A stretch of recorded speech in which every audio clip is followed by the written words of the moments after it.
대부분 책은 저는 이제 처음부터 끝까지 다 읽는다든가 그런 경우는 별로 많지는 않은 것 같아요. 주로 이제 필요한 부분을 조금씩 읽고 독수리가 모이 쪼아먹듯이 조금씩 읽는 방식이죠. 책을 하나 놓고 이제 저는 이제 이렇게 필요한 부분을 읽다가 조금 관심이 있는 부분이 있거든요. 그러면 그 부분을 좀 자세히 좀 읽어보죠. 그러다가 이제 그냥 넘어가는 거죠. 이렇게 그냥 분위기만 따라서 넘어가다가 또 이제 재밌는 부분이 있으면 또 자세히 읽어보고 이런 형식으로 이제 편안하게 읽는 방식으로 읽고 있습니다.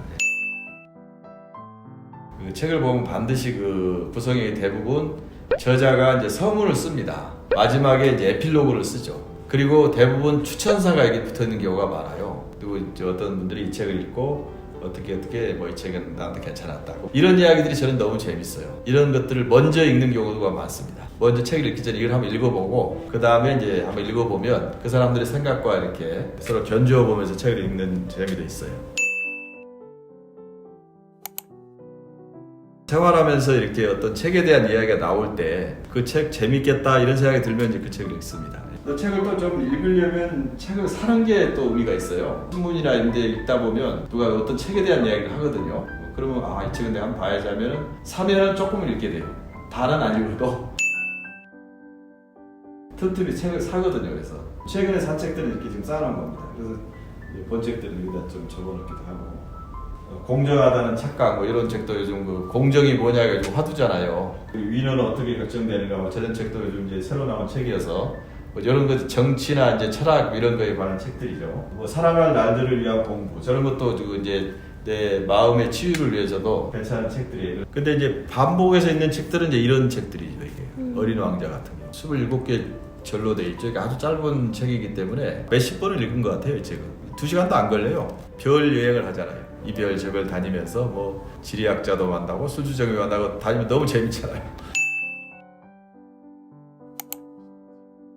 외롭지 않을 수 있다고 생각해요. 누구나 인간은 외롭게 혼자 태어나서 혼자 이제 세상을 떠나갑니다. 그 이제 사실 외로운 존재인데 그런 외로움이 본질적인 건데 사람이 그거를 벗어나는 좋은 길이 책이라고 생각이 돼요. 책이라는 거는 그게 사람이 있잖아요. 쓴 사람이 있고 쓴 사람의 생각이 있거든요.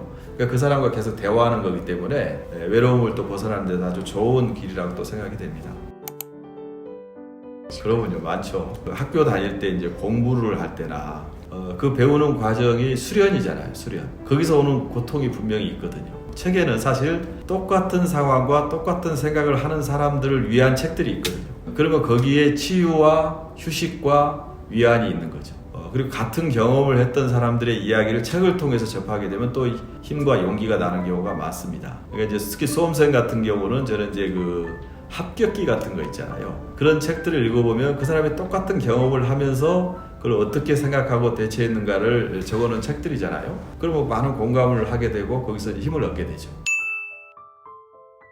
예를 들면 미움받을 용기 같은 경우도 보면 자기가 혼자 외롭고 괴로워하는 경우가 너무 많은데 자기 본인에게 집중하라. 남들에게 너무 신경 쓰지 말고 그러다 보면 용기가 생기고 행복해질 수 있는 길이다. 뭐 이런 이야기들이 쭉 나와 있어요. 특히 이제 우리 동양 사회에서 이렇게 체면이라든지 주변의 인간관계 이런 것 때문에 본인이 괴로워하는 경우가 참 많거든요. 나는 남에게 어떻게 비춰질까? 내가 이렇게 함으로써 남이 어떻게 생각할까? 이런 거를 자꾸 너무 고민하다가 본인이 너무 괴로워지는 이런 그 문화가 우리가 있잖아요. 그럼요, 그렇게 많이 하죠. 그래도 뭐 어려서부터 당연히 남들이 어떻게 볼까, 이 말을 하면 어떻게 할까, 또 남들이 몇 마디 하는 거 가지고 마음에 상처를 받은 경우도 많고, 내가 이해할 수 없는 과도한 비난이나 비판을 받는 경우도 있고, 또 내가 뭐 그렇게까지 큰일을 한 것도 아닌데 또 큰 과분한 칭찬을 하는 경우도 있고 막 그렇잖아요. 그럴 때 마음의 중심을 잡는 게 대단히 중요하다고 봐요. 그래서 칭찬과 비판에 대해서 좀 흔들리지 않는 중심이 필요한데 그럴 때 이제 경전 같은 걸 읽으면 많이 도움이 되고요. 자학에 보면 이제 성경책을 제가 펼쳐놨는데요. 줄을 그어가면서 이제 조금씩 읽으면서 저기는 이제 지혜의 참이라는 구절일 겁니다. 저도 뭐 수십 번 정도 읽어봐서 그 부분은 이제 기억이 나는데 책을 접하는 방식은 다 개인마다 다를 수밖에 없다고 봐요. 정해진 길이 있는 건 아니잖아요. 그러니까 자기가 가장 편안한 방법, 가장 즐거운 방법, 그 방법대로 뭐 책을 접하고 읽어나가고 하는 게 좋지 않을까 하는 생각을 합니다.